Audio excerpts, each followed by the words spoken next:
Direito Constitucional. Constituição Federal de 1988. Título 2. Dos Direitos e Garantias Fundamentais. Capítulo 1. Dos Direitos e Deveres Individuais e Coletivos. Artigo 5º.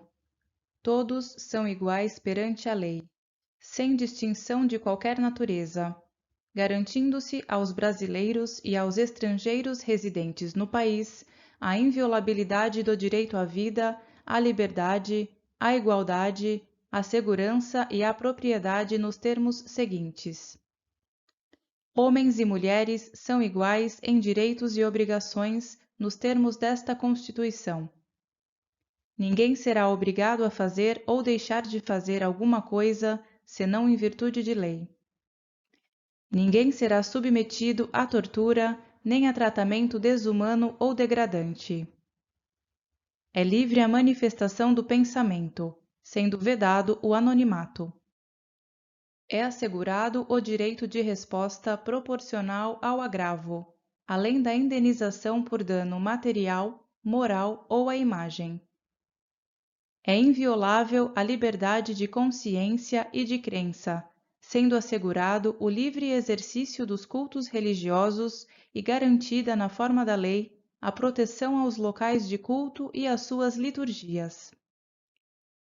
É assegurada nos termos da lei a prestação de assistência religiosa nas entidades civis e militares de internação coletiva.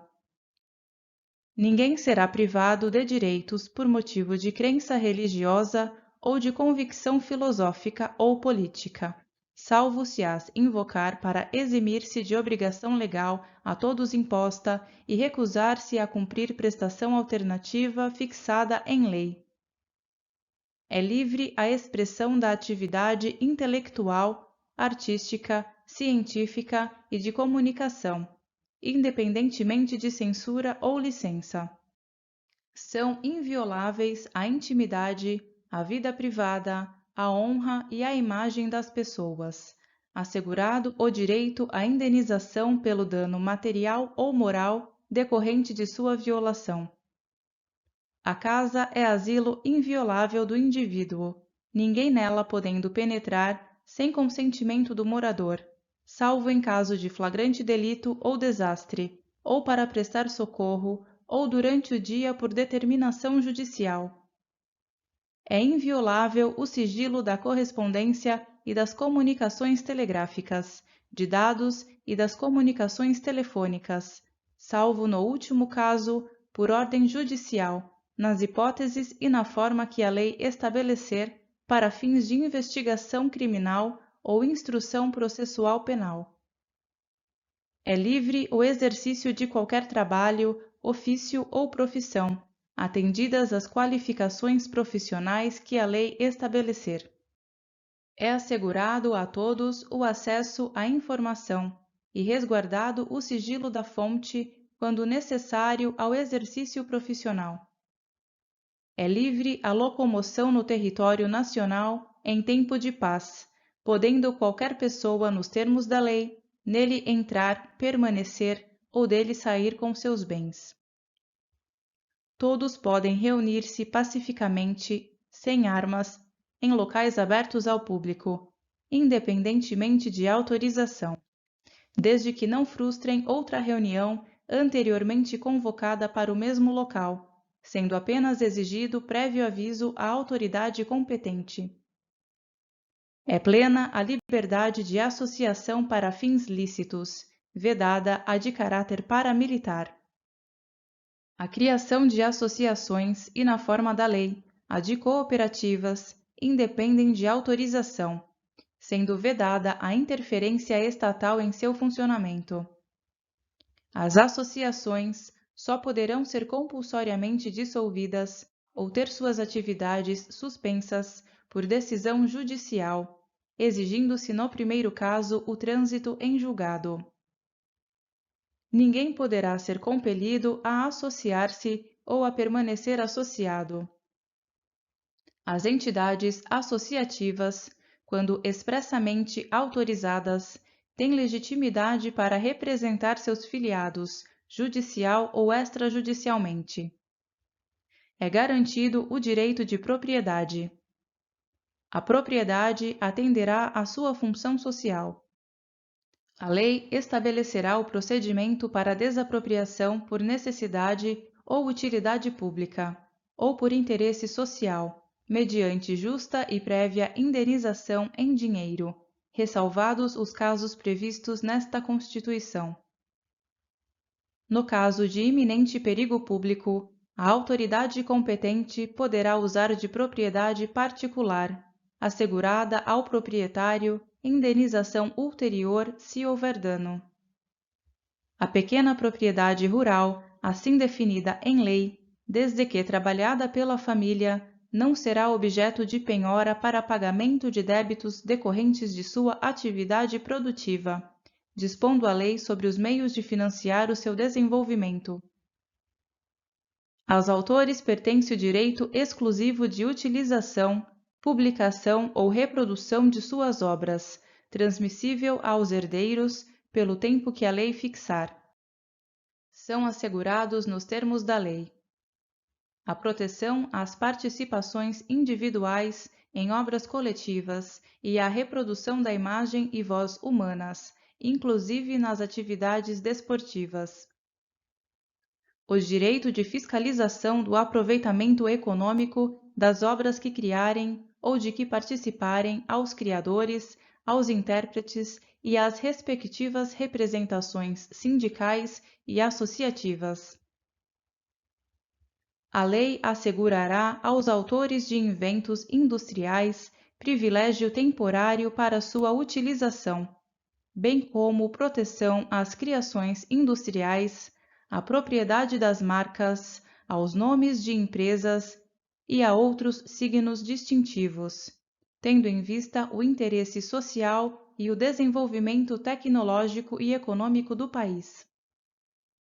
É garantido o direito de herança. A sucessão de bens estrangeiros situados no país será regulada pela lei brasileira em benefício ao cônjuge ou dos filhos brasileiros, sempre que não lhe seja mais favorável a lei pessoal do decujus. O Estado promoverá, na forma da lei, a defesa do consumidor. Todos têm direito a receber dos órgãos públicos informações de seu interesse particular ou de interesse coletivo ou geral, que serão prestadas no prazo da lei, sob pena de responsabilidade, ressalvadas aquelas cujo sigilo seja imprescindível à segurança da sociedade e do Estado. São a todos assegurados, independentemente do pagamento de taxas. O direito de petição aos poderes públicos em defesa de direitos ou contra ilegalidade ou abuso de poder. A obtenção de certidões em repartições públicas para a defesa de direitos e esclarecimento de situações de interesse pessoal. A lei não excluirá da apreciação do Poder Judiciário lesão ou ameaça a direito. A lei não prejudicará o direito adquirido, o ato jurídico perfeito e a coisa julgada. Não haverá juízo ou tribunal de exceção.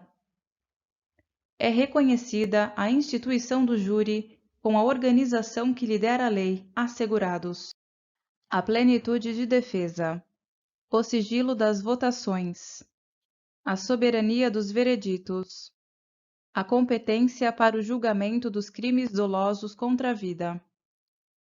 Não há crime sem lei anterior que o defina, nem pena sem prévia cominação legal. A lei penal não retroagirá, salvo para beneficiar o réu. A lei punirá qualquer discriminação atentatória dos direitos e liberdades fundamentais. A prática do racismo constitui crime inafiançável e imprescritível, sujeito à pena de reclusão nos termos da lei. A lei considerará crimes inafiançáveis e insuscetíveis de graça ou anistia a prática de tortura, o tráfico ilícito de entorpecentes e drogas afins, o terrorismo e os definidos como crimes hediondos. por eles respondendo os mandantes, os executores e os que, podendo evitá-los, se omitirem. Constitui crime inafiançável e imprescritível a ação de grupos armados, civis ou militares, contra a ordem constitucional e o Estado democrático. Nenhuma pena passará da pessoa do condenado, podendo a obrigação de reparar o dano e a decretação do perdimento de bens ser, nos termos da lei, estendidas aos sucessores e contra eles executadas, até o limite do valor do patrimônio transferido. A lei regulará a individualização da pena e adotará, entre outras, as seguintes: a privação ou restrição da liberdade, perda de bens, multa, prestação social alternativa, suspensão ou interdição de direitos.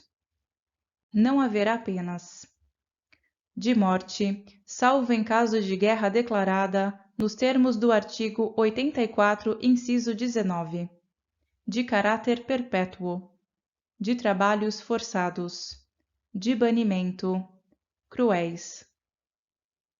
A pena será cumprida em estabelecimentos distintos, de acordo com a natureza do delito, a idade e o sexo do apenado. É assegurado aos presos o respeito à integridade física e moral.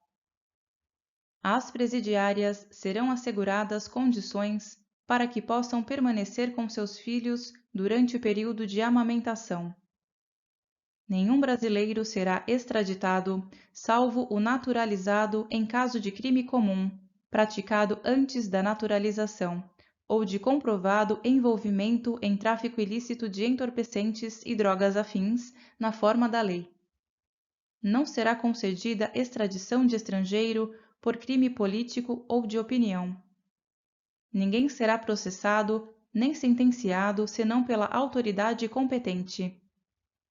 Ninguém será privado da liberdade ou de seus bens sem o devido processo legal. Aos litigantes em processo judicial ou administrativo e aos acusados em geral são assegurados o contraditório e a ampla defesa, com os meios e recursos a ela inerentes. São inadmissíveis no processo as provas obtidas por meios ilícitos. Ninguém será considerado culpado até o trânsito em julgado de sentença penal condenatória. O civilmente identificado não será submetido à identificação criminal, salvo nas hipóteses previstas em lei. Será admitida ação privada nos crimes de ação pública se esta não for intentada no prazo legal. A lei só poderá restringir a publicidade dos atos processuais quando a defesa da intimidade ou o interesse social o exigirem. Ninguém será preso senão em flagrante delito ou por ordem escrita e fundamentada de autoridade judiciária competente, salvo nos casos de transgressão militar ou crime propriamente militar, definidos em lei. A prisão de qualquer pessoa e o local onde se encontre serão comunicados imediatamente ao juiz competente e à família do preso, ou à pessoa por ele indicada. O preso será informado de seus direitos, entre os quais o de permanecer calado, sendo-lhe assegurada a assistência da família e de advogado. O preso tem direito à identificação dos responsáveis por sua prisão ou por seu interrogatório policial. A prisão ilegal será imediatamente relaxada pela autoridade judiciária. Ninguém será levado à prisão ou nela mantido quando a lei admitir a liberdade provisória, com ou sem fiança. Não haverá prisão civil por dívida, salvo a do responsável pelo inadimplemento voluntário e inexcusável de obrigação alimentícia, e a do depositário infiel. Conceder-se-á habeas corpus sempre que alguém sofrer ou se achar ameaçado de sofrer violência ou coação em sua liberdade de locomoção, por ilegalidade ou abuso de poder.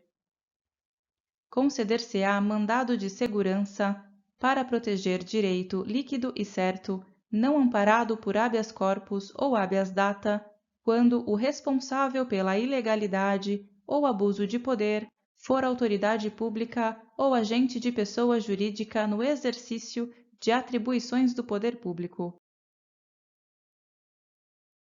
O mandado de segurança coletivo pode ser impetrado por partido político com representação no Congresso Nacional, organização sindical, entidade de classe ou associação legalmente constituída e em funcionamento há pelo menos um ano, em defesa dos interesses de seus membros ou associados. Conceder-se-á mandado de injunção sempre que a falta de norma regulamentadora torne inviável o exercício dos direitos e liberdades constitucionais e das prerrogativas inerentes à nacionalidade, à soberania e à cidadania. Conceder-se-á habeas data para assegurar o conhecimento de informações relativas à pessoa do impetrante, constantes de registros ou bancos de dados de entidades governamentais ou de caráter público. Para a retificação de dados, quando não se prefira fazê-lo por processo sigiloso, judicial ou administrativo. Qualquer cidadão é parte legítima para propor ação popular que vise a anular o ato lesivo ao patrimônio público ou de entidade de que o Estado participe, à moralidade administrativa, ao meio ambiente e ao patrimônio histórico e cultural, ficando o autor, salvo comprovada má-fé, isento de custas judiciais e do ônus da sucumbência. O Estado prestará assistência jurídica integral e gratuita aos que comprovarem insuficiência de recursos.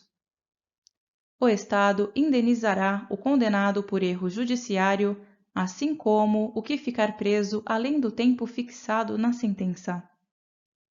São gratuitos para os reconhecidamente pobres na forma da lei. O registro civil de nascimento, a certidão de óbito. São gratuitas as ações de habeas corpus e habeas data e, na forma da lei, os atos necessários ao exercício da cidadania. A todos, no âmbito judicial e administrativo, são assegurados a razoável duração do processo e os meios que garantam a celeridade de sua tramitação. Parágrafo 1º. As normas definidoras dos direitos e garantias fundamentais têm aplicação imediata. Parágrafo 2º. Os direitos e garantias expressos nesta Constituição não excluem outros decorrentes do regime e dos princípios por ela adotados, ou dos tratados internacionais em que a República Federativa do Brasil seja parte. Parágrafo 3º. Os tratados e convenções internacionais sobre direitos humanos que forem aprovados em cada Casa do Congresso Nacional, em 2 turnos, por 3/5 dos votos dos respectivos membros, serão equivalentes às emendas constitucionais. Parágrafo 4º. O Brasil se submete à jurisdição de Tribunal Penal Internacional, a cuja criação tenha manifestado adesão. Capítulo 2. Dos direitos sociais. Artigo 6º. São direitos sociais a educação, a saúde, a alimentação, o trabalho, a moradia, o transporte, o lazer, a segurança, a previdência social, a proteção à maternidade e à infância, a assistência aos desamparados na forma desta Constituição. Artigo 7º. São direitos dos trabalhadores urbanos e rurais, além de outros que visem a melhoria de sua condição social. Relação de emprego protegida contra a despedida arbitrária ou sem justa causa, nos termos de lei complementar, que preverá indenização compensatória, dentre outros direitos. Seguro-desemprego em caso de desemprego involuntário. Fundo de garantia do tempo de serviço. Salário mínimo fixado em lei, nacionalmente unificado, capaz de atender às suas necessidades vitais básicas e às de sua família, com moradia, alimentação, educação, saúde, lazer, vestuário, higiene, transporte e previdência social, com reajustes periódicos que lhe preservem o poder aquisitivo, sendo vedada sua vinculação para qualquer fim. Piso salarial proporcional à extensão e à complexidade do trabalho. Irredutibilidade do salário, salvo o disposto em convenção ou acordo coletivo. Garantia de salário nunca inferior ao mínimo para os que percebem remuneração variável. 13º salário, com base na remuneração integral ou no valor da aposentadoria. Remuneração do trabalho noturno superior à do diurno. Proteção do salário na forma da lei, constituindo crime sua retenção dolosa. Participação nos lucros ou resultados desvinculada da remuneração e, excepcionalmente, participação na gestão da empresa, conforme definido em lei. Salário família, pago em razão do dependente do trabalhador de baixa renda nos termos da lei.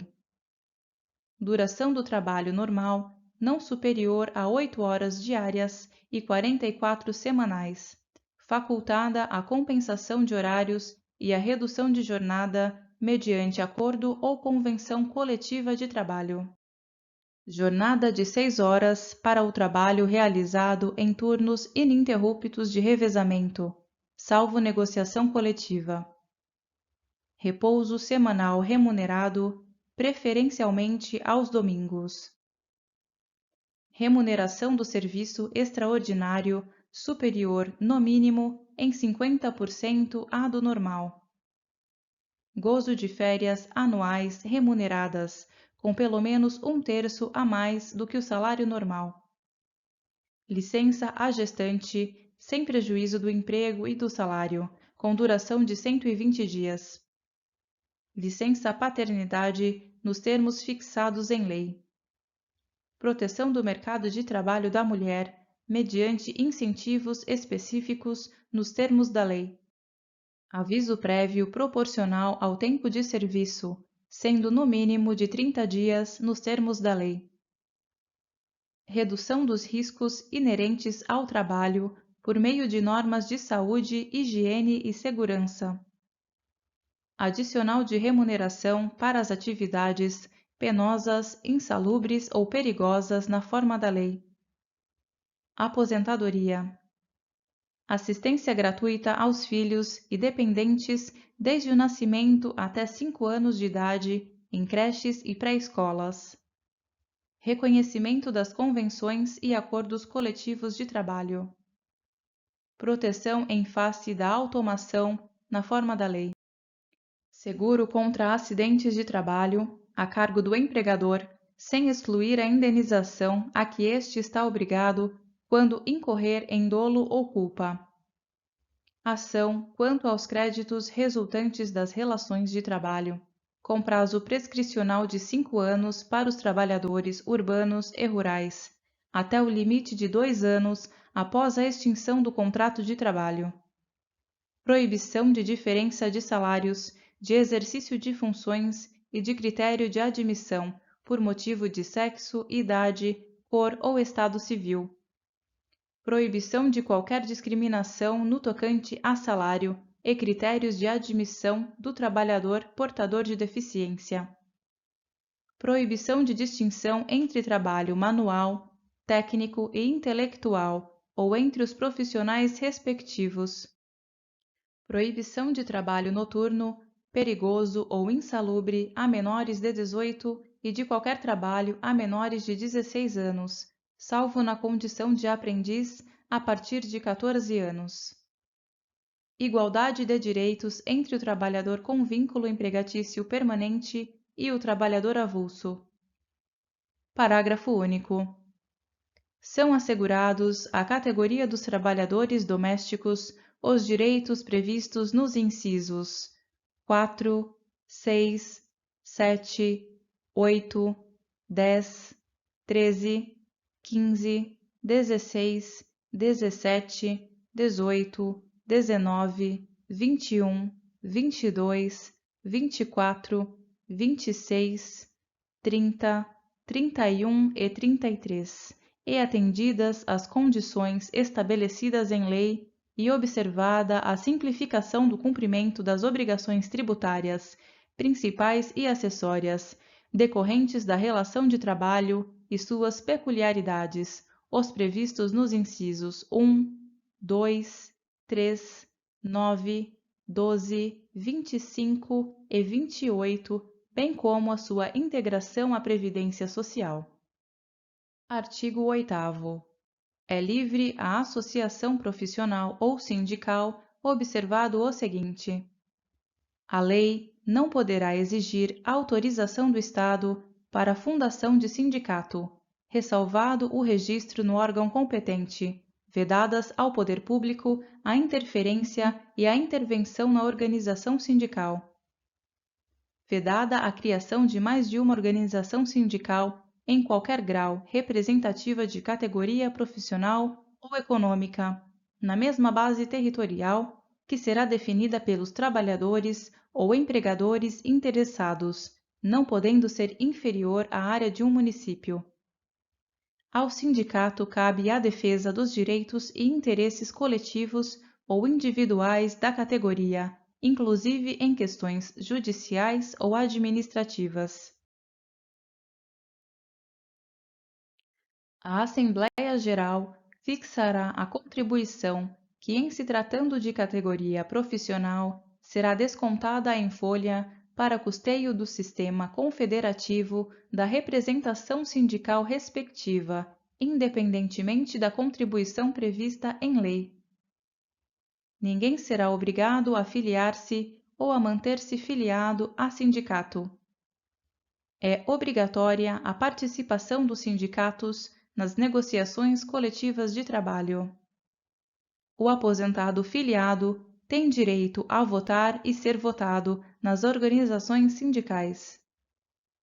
É vedada a dispensa do empregado sindicalizado a partir do registro da candidatura a cargo de direção ou representação sindical e, se eleito, ainda que suplente, até 1 ano após o final do mandato, salvo se cometer falta grave nos termos da lei. Parágrafo único. As disposições deste artigo aplicam-se à organização de sindicatos rurais e de colônias de pescadores, atendidas as condições que a lei estabelecer. Artigo 9º. É assegurado o direito de greve, competindo aos trabalhadores decidir sobre a oportunidade de exercê-lo e sobre os interesses que devam por meio dele defender. Parágrafo 1º. A lei definirá os serviços ou atividades essenciais e disporá sobre o atendimento das necessidades inadiáveis da comunidade. Parágrafo 2º. Os abusos cometidos sujeitam os responsáveis às penas da lei. Artigo 10. É assegurada a participação dos trabalhadores e empregadores nos colegiados dos órgãos públicos em que seus interesses profissionais ou previdenciários sejam objeto de discussão e deliberação. Artigo 11. Nas empresas de mais de 200 empregados, é assegurada a eleição de um representante destes, com a finalidade exclusiva de promover-lhes o entendimento direto com os empregadores.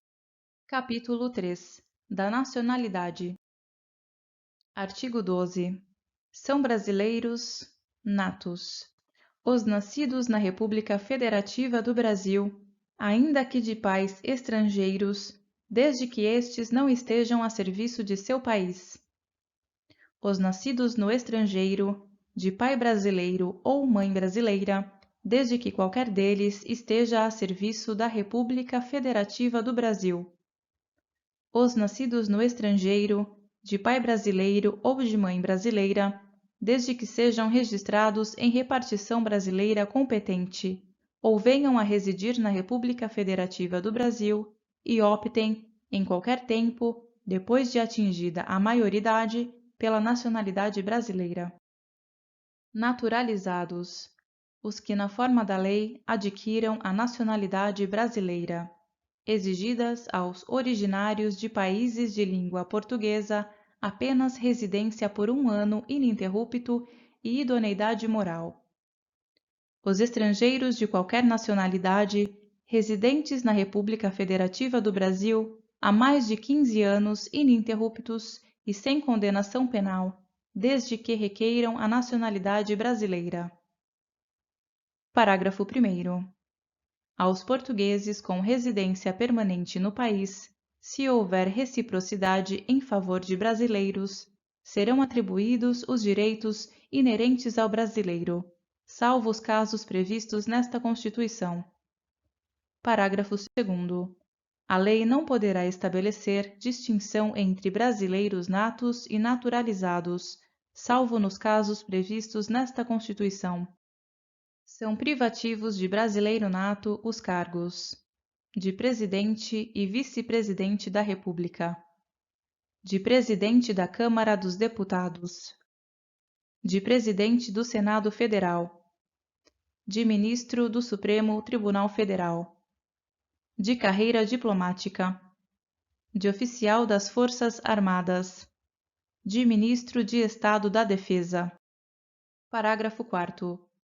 Será declarada a perda da nacionalidade do brasileiro que tiver cancelada sua naturalização por sentença judicial em virtude de atividade nociva ao interesse nacional, adquirir outra nacionalidade, salvo nos casos de reconhecimento de nacionalidade originária pela lei estrangeira, de imposição de naturalização pela norma estrangeira ao brasileiro residente em estado estrangeiro como condição para a permanência em seu território ou para o exercício de direitos civis.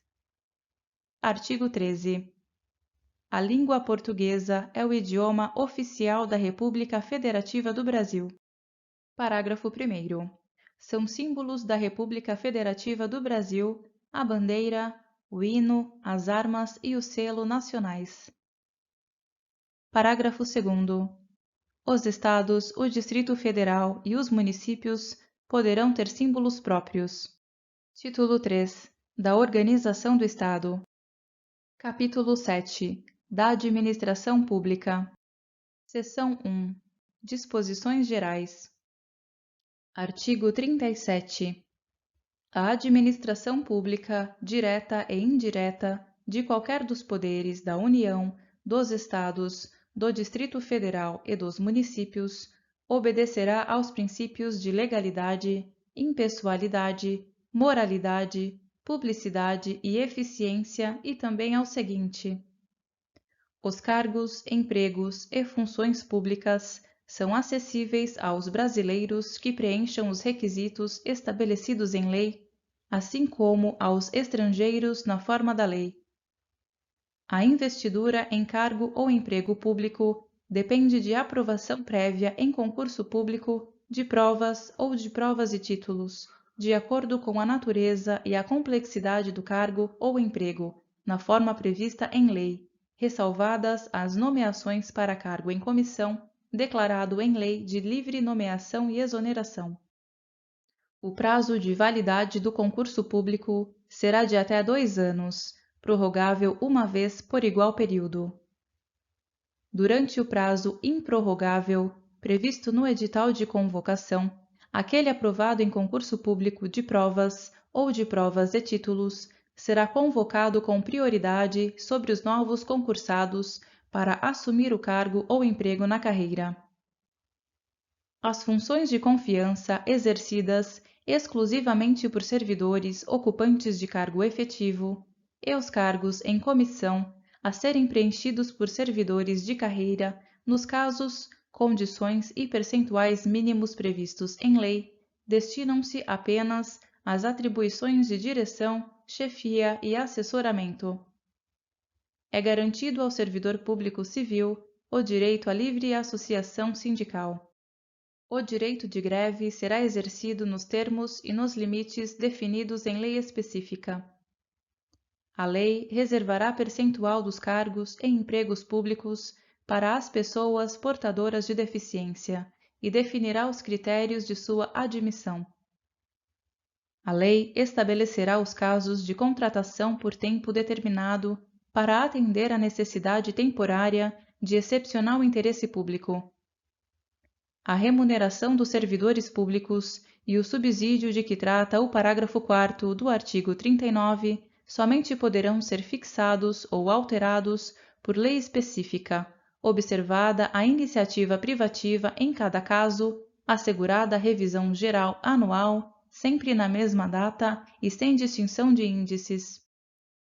A remuneração e o subsídio dos ocupantes de cargos, funções e empregos públicos da administração direta, autárquica e fundacional, dos membros de qualquer dos poderes da União, dos Estados, do Distrito Federal e dos municípios, dos detentores de mandato eletivo e dos demais agentes políticos, e os proventos, pensões ou outra espécie remuneratória, percebidos cumulativamente ou não, incluídas as vantagens pessoais ou de qualquer outra natureza, não poderão exceder o subsídio mensal em espécie dos ministros do Supremo Tribunal Federal, aplicando-se como limite, nos municípios, o subsídio do prefeito, e nos estados e no Distrito Federal, o subsídio mensal do governador no âmbito do Poder Executivo, o subsídio dos deputados estaduais e distritais no âmbito do Poder Legislativo e o subsídio dos desembargadores do Tribunal de Justiça, limitado a 90 inteiros e 25% do subsídio mensal em espécie dos ministros do Supremo Tribunal Federal, no âmbito do Poder Judiciário, aplicável este limite aos membros do Ministério Público, aos procuradores e aos defensores públicos. Os vencimentos dos cargos do Poder Legislativo e do Poder Judiciário não poderão ser superiores aos pagos pelo Poder Executivo. É vedada a vinculação ou equiparação de quaisquer espécies remuneratórias para o efeito de remuneração de pessoal do serviço público. Os acréscimos pecuniários percebidos por servidor público não serão computados nem acumulados para fins de concessão de acréscimos ulteriores. O subsídio e os vencimentos dos ocupantes de cargos e empregos públicos são irredutíveis, ressalvado o disposto nos incisos 11 e 14 deste artigo e nos artigos 39, parágrafo 4º, 150, inciso 2, 153, inciso 3 e 153, parágrafo 2º, inciso 1. É vedada a acumulação remunerada de cargos públicos, exceto quando houver compatibilidade de horários, observado em qualquer caso o disposto no inciso 11. A de 2 cargos de professor, a de um cargo de professor com outro técnico ou científico, a de 2 cargos ou empregos privativos de profissionais de saúde com profissões regulamentadas. A proibição de acumular estende-se a empregos e funções e abrange autarquias, fundações, empresas públicas, sociedades de economia mista, suas subsidiárias e sociedades controladas, direta ou indiretamente pelo poder público. A administração fazendária e seus servidores fiscais terão dentro de suas áreas de competência e jurisdição precedência sobre os demais setores administrativos na forma da lei. Somente por lei específica poderá ser criada autarquia e autorizada a instituição de empresa pública, de sociedade de economia mista e de fundação, cabendo à lei complementar, neste último caso, definir as áreas de sua atuação. Depende de autorização legislativa em cada caso a criação de subsidiárias das entidades mencionadas no inciso anterior, assim como a participação de qualquer delas em empresa privada. Ressalvados os casos especificados na legislação, as obras, serviços, compras e alienações serão contratados mediante processo de licitação pública, que assegure igualdade de condições a todos os concorrentes, com cláusulas que estabeleçam obrigações de pagamento, mantidas as condições efetivas da proposta, nos termos da lei, o qual somente permitirá as exigências de qualificação técnica e econômica indispensáveis à garantia do cumprimento das obrigações. As administrações tributárias da União, dos Estados, do Distrito Federal e dos municípios, atividades essenciais ao funcionamento do Estado, exercidas por servidores de carreira específicas, terão recursos prioritários para a realização de suas atividades e atuarão de forma integrada, inclusive com o compartilhamento de cadastros e de informações fiscais na forma da lei ou convênio. Parágrafo 1º. A publicidade dos atos, programas, obras, serviços e campanhas dos órgãos públicos deverá ter caráter educativo, informativo ou de orientação social, dela não podendo constar nomes, símbolos ou imagens que caracterizem promoção pessoal de autoridades ou servidores públicos. Parágrafo 2º. A não observância do disposto nos incisos 2 e 3 implicará a nulidade do ato e a punição da autoridade responsável nos termos da lei. Parágrafo 3º. A lei disciplinará as formas de participação do usuário na administração pública direta e indireta, regulando especialmente as reclamações relativas à prestação dos serviços públicos em geral, asseguradas a manutenção de serviços de atendimento ao usuário e a avaliação periódica, externa e interna, da qualidade dos serviços. O acesso dos usuários a registros administrativos e a informações sobre atos de governo, observado o disposto no artigo 5º, inciso 10 e 33. A disciplina da representação contra o exercício negligente ou abusivo de cargo, emprego ou função na administração pública. Parágrafo 4º. Os atos de improbidade administrativa importarão a suspensão dos direitos políticos, a perda da função pública, a indisponibilidade dos bens e o ressarcimento ao erário na forma e gradação previstas em lei, sem prejuízo da ação penal cabível. Parágrafo 5º. A lei estabelecerá os prazos de prescrição para ilícitos praticados por qualquer agente, servidor ou não, que causem prejuízo ao erário, ressalvadas as respectivas ações de ressarcimento. Parágrafo 6º. As pessoas jurídicas de direito público e as de direito privado, prestadoras de serviços públicos, responderão pelos danos que seus agentes, nessa qualidade, causarem a terceiros, assegurado o direito de regresso contra o responsável nos casos de dolo ou culpa. Parágrafo 7º. A lei disporá sobre os requisitos e as restrições ao ocupante de cargo ou emprego da administração direta e indireta que possibilite o acesso a informações privilegiadas. Parágrafo 8º. A autonomia gerencial, orçamentária e financeira dos órgãos e entidades da administração direta e indireta poderá ser ampliada mediante contrato a ser firmado entre seus administradores e o poder público, que tenha por objeto a fixação de metas de desempenho para o órgão ou entidade, cabendo à lei dispor sobre o prazo de duração do contrato, os controles e critérios de avaliação de desempenho, direitos, obrigações e responsabilidade dos dirigentes, a remuneração do pessoal.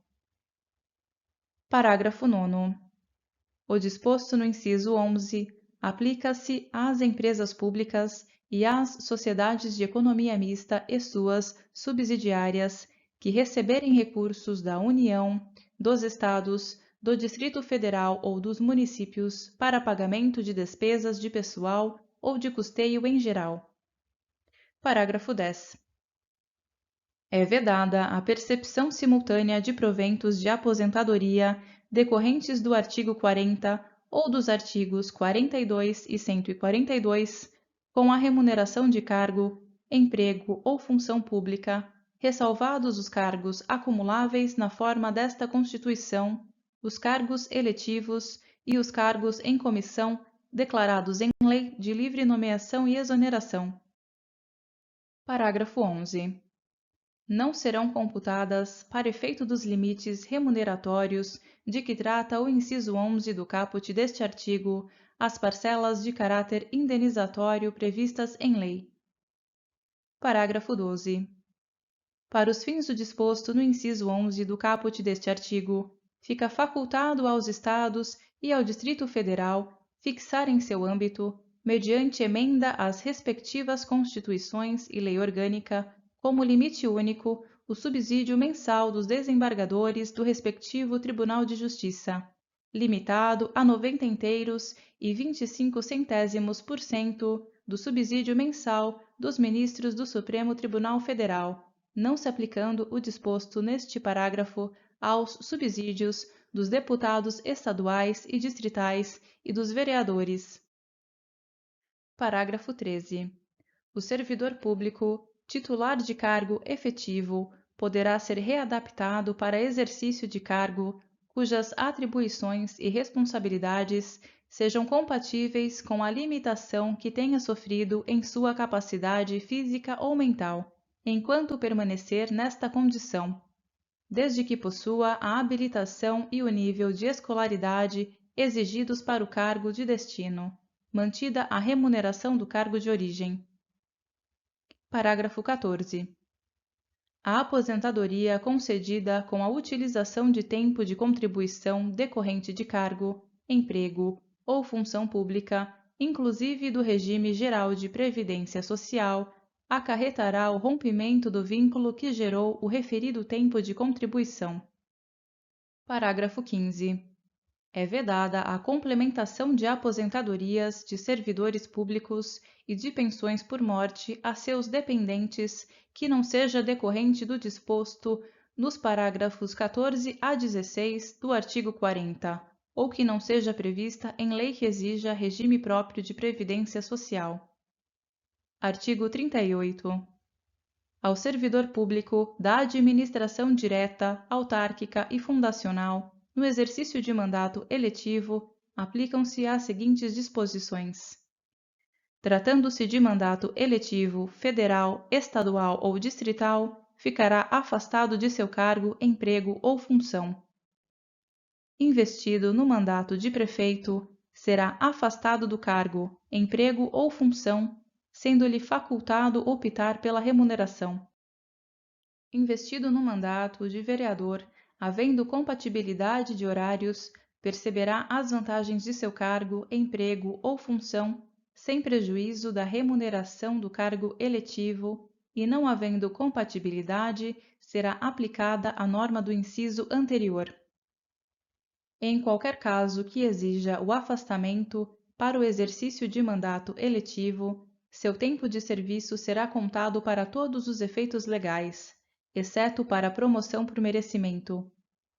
Na hipótese de ser segurado de regime próprio de previdência social, permanecerá filiado a esse regime do ente federativo de origem. Seção 2. Dos servidores públicos. Artigo 39. A União, os Estados, o Distrito Federal e os municípios instituirão, no âmbito de sua competência, regime jurídico único e planos de carreira para os servidores da administração pública direta, das autarquias e das fundações públicas. Parágrafo 1º. A fixação dos padrões de vencimento e dos demais componentes do sistema remuneratório observará a natureza, o grau de responsabilidade e a complexidade dos cargos componentes de cada carreira, os requisitos para a investidura, as peculiaridades dos cargos. Parágrafo 2º. A União, os Estados e o Distrito Federal manterão escolas de governo para a formação e o aperfeiçoamento dos servidores públicos, constituindo-se a participação nos cursos um dos requisitos para a promoção na carreira, facultada para isso a celebração de convênios ou contratos entre os entes federados. Parágrafo 3º. Aplica-se aos servidores ocupantes de cargo público o disposto no artigo 7º, incisos 4, 7, 8, 9, 12, 13, 15, 16, 17, 18, 19, 20, 22 e 30, podendo a lei estabelecer requisitos diferenciados de admissão quando da natureza do cargo exigir. Parágrafo 4º. O membro de poder, o detentor de mandato eletivo, os ministros de Estado e os secretários estaduais e municipais serão remunerados exclusivamente por subsídio fixado em parcela única, vedado o acréscimo de qualquer gratificação adicional, abono, prêmio, verba de representação ou outra espécie remuneratória, obedecido, em qualquer caso, o disposto no artigo 37, incisos 10 e 11. Parágrafo 5º.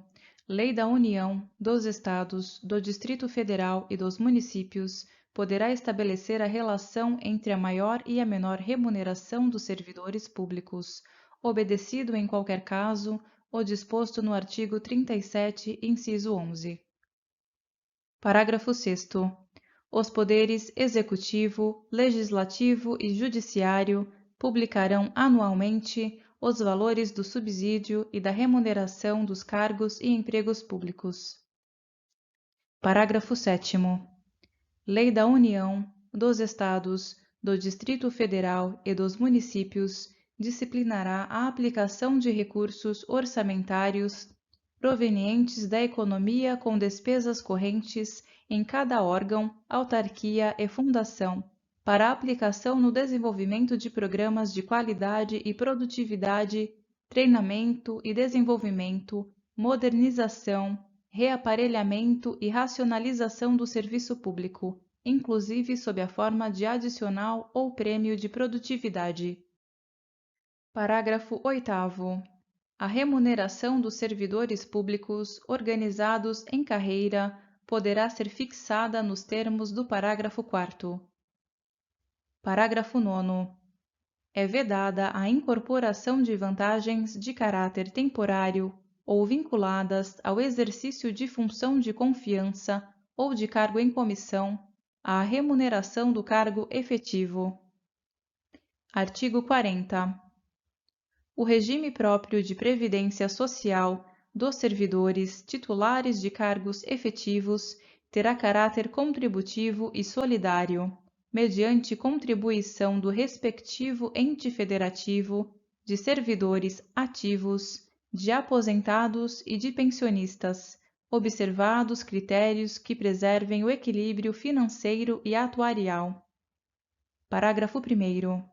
O servidor abrangido por regime próprio de previdência social será aposentado por incapacidade permanente para o trabalho no cargo em que estiver investido, quando insuscetível de readaptação, hipótese em que será obrigatória a realização de avaliações periódicas para a verificação da continuidade das condições que ensejaram a concessão da aposentadoria na forma de lei do respectivo ente federativo.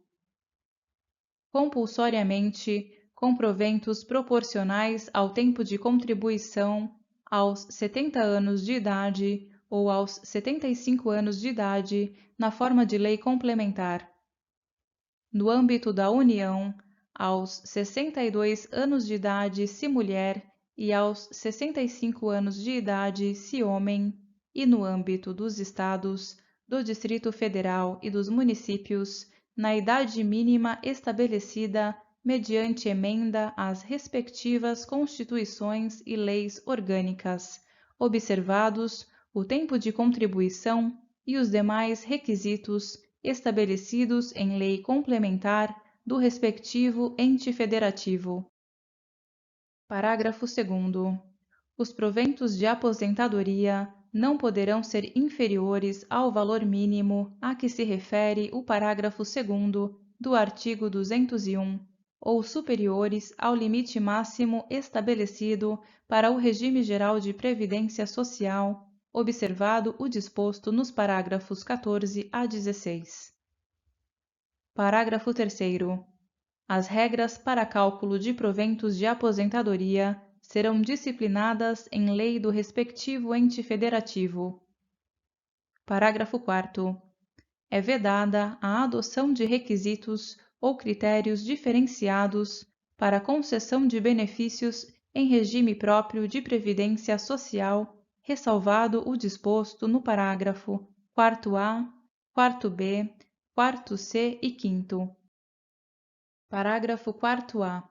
Poderão ser estabelecidos, por lei complementar do respectivo ente federativo, idade e tempo de contribuição diferenciados para a aposentadoria de servidores com deficiência, previamente submetidos à avaliação biopsicossocial realizada por equipe multiprofissional e interdisciplinar.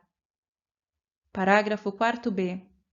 Poderão ser estabelecidos por lei complementar do respectivo ente federativo, idade e tempo de contribuição diferenciados para aposentadoria de ocupantes do cargo de agente penitenciário, de agente socioeducativo ou de policial dos órgãos de que tratam o inciso 4º do caput do artigo 51, do inciso 13 do caput do artigo 52 e os incisos 1 a 4 do caput do artigo 144. Parágrafo 4º-C. Poderão ser estabelecidos por lei complementar do respectivo ente federativo, idade e tempo de contribuição diferenciados para aposentadoria de servidores cujas atividades sejam exercidas com efetiva exposição a agentes químicos, físicos e biológicos prejudiciais à saúde, ou associação desses agentes, vedada a caracterização por categoria profissional ou ocupação. Parágrafo 5º. Os ocupantes do cargo de professor terão idade mínima reduzida em 5 anos em relação às idades decorrentes da aplicação do disposto no inciso 3 do parágrafo 1º, desde que comprovem tempo de efetivo exercício das funções de magistério na educação infantil e no ensino fundamental e médio, fixado em lei complementar do respectivo ente federativo. Parágrafo 6º. Ressalvadas as aposentadorias decorrentes dos cargos acumuláveis na forma desta Constituição, é vedada a percepção de mais de uma aposentadoria à conta de regime próprio de previdência social, aplicando-se outras vedações, regras e condições para a acumulação de benefícios previdenciários estabelecidas no regime geral de previdência social. Parágrafo 7º.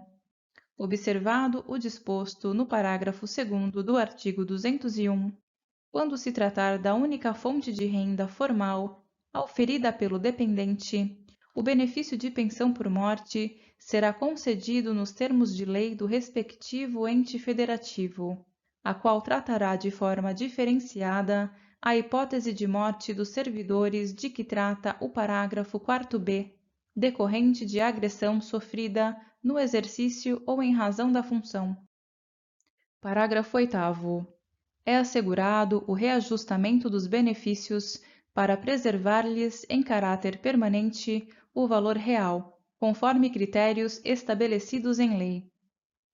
Parágrafo 9º.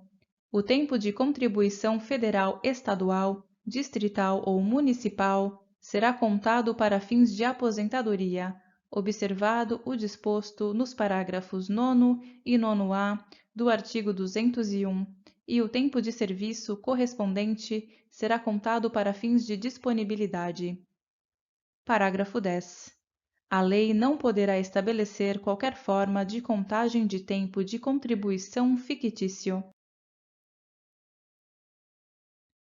Parágrafo 11.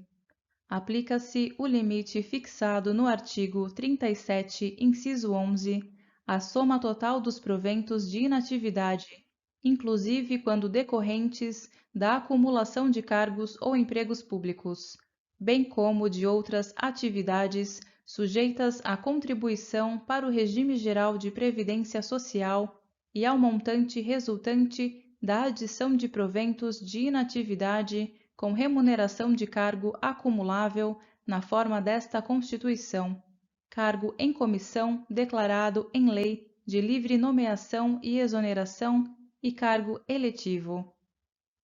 Parágrafo 12.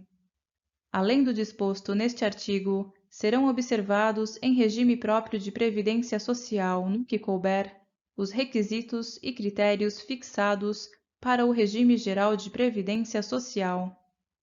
Parágrafo 13. Aplica-se ao agente público ocupante exclusivamente de cargo em comissão, declarado em lei de livre nomeação e exoneração, de outro cargo temporário, inclusive mandato eletivo ou de emprego público, o regime geral de previdência social. Parágrafo 14.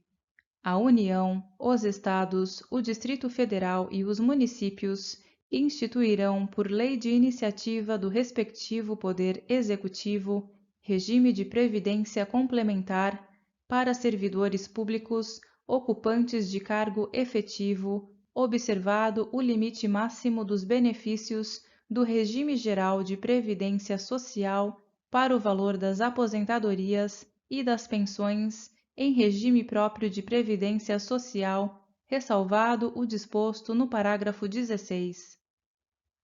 Parágrafo 15.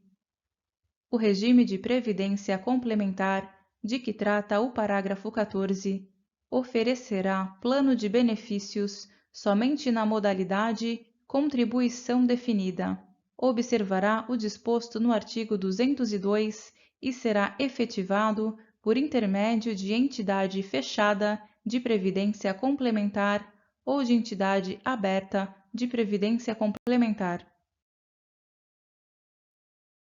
Parágrafo 16.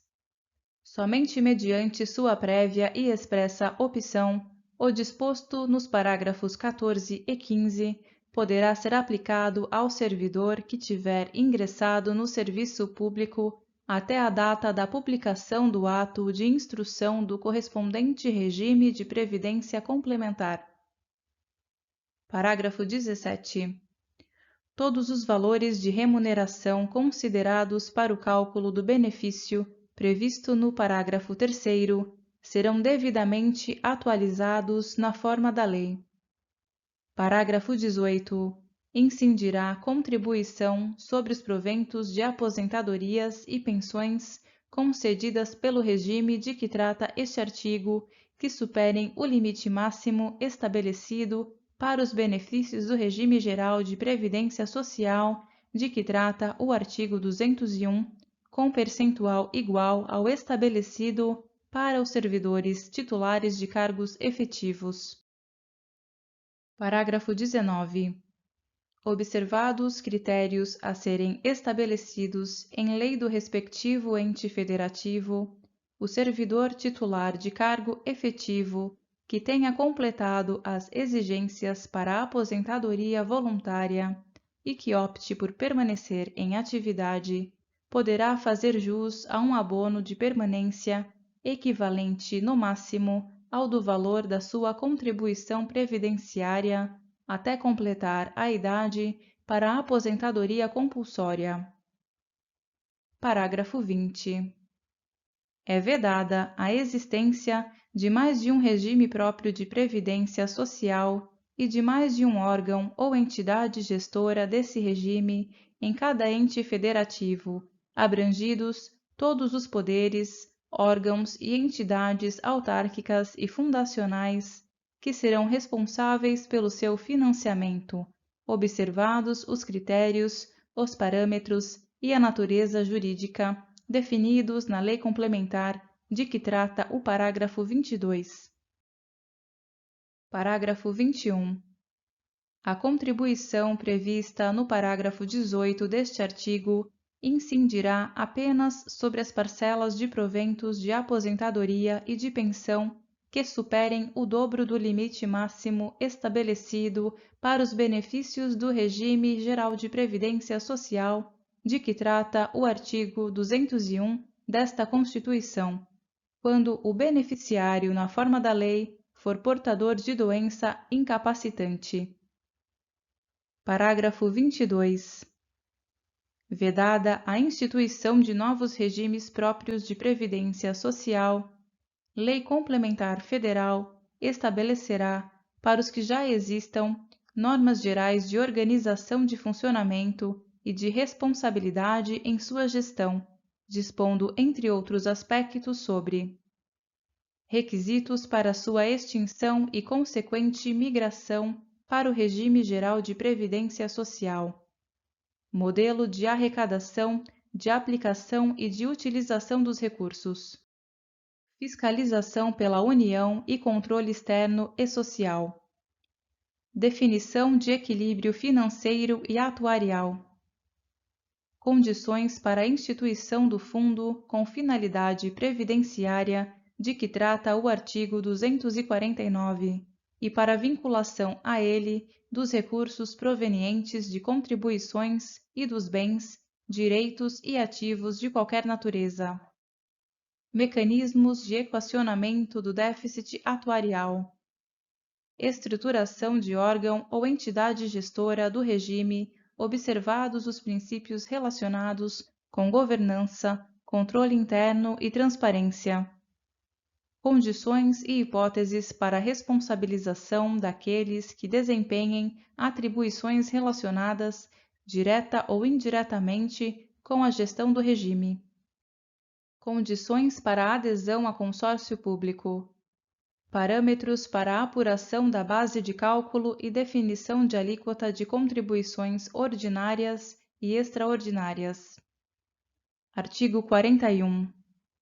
São estáveis, após 3 anos de efetivo exercício, os servidores nomeados para cargo de provimento efetivo em virtude de concurso público. Parágrafo 1º. O servidor público estável só perderá o cargo em virtude de sentença judicial transitada em julgado, mediante processo administrativo em que lhe seja assegurada ampla defesa, mediante procedimento de avaliação periódica de desempenho na forma de lei complementar assegurada ampla defesa. Parágrafo 2º. Invalidada por sentença judicial a demissão do servidor estável, será ele reintegrado e o eventual ocupante da vaga, se estável, reconduzido ao cargo de origem, sem direito à indenização, aproveitado em outro cargo ou posto em disponibilidade com remuneração proporcional ao tempo de serviço. Parágrafo 3º. Extinto o cargo ou declarada a sua desnecessidade, o servidor estável ficará em disponibilidade com remuneração proporcional ao tempo de serviço até seu adequado aproveitamento em outro cargo. Parágrafo 4º. Como condição para a aquisição de estabilidade, é obrigatória a avaliação especial de desempenho por comissão instituída para essa finalidade. Capítulo 3. Do Poder Judiciário. Seção 1. Disposições gerais. São órgãos do Poder Judiciário: o Supremo Tribunal Federal, o Conselho Nacional de Justiça, o Superior Tribunal de Justiça, o Tribunal Superior do Trabalho, os Tribunais Regionais Federais e Juízes Federais, os Tribunais e Juízes do Trabalho, os Tribunais e Juízes Eleitorais, os Tribunais e Juízes Militares, os Tribunais e Juízes do Estado e do Distrito Federal e Territórios. Parágrafo 1º. O Supremo Tribunal Federal, o Conselho Nacional de Justiça e os Tribunais Superiores têm sede na Capital Federal. Parágrafo 2º. o Supremo Tribunal Federal e os tribunais superiores têm jurisdição em todo o território nacional.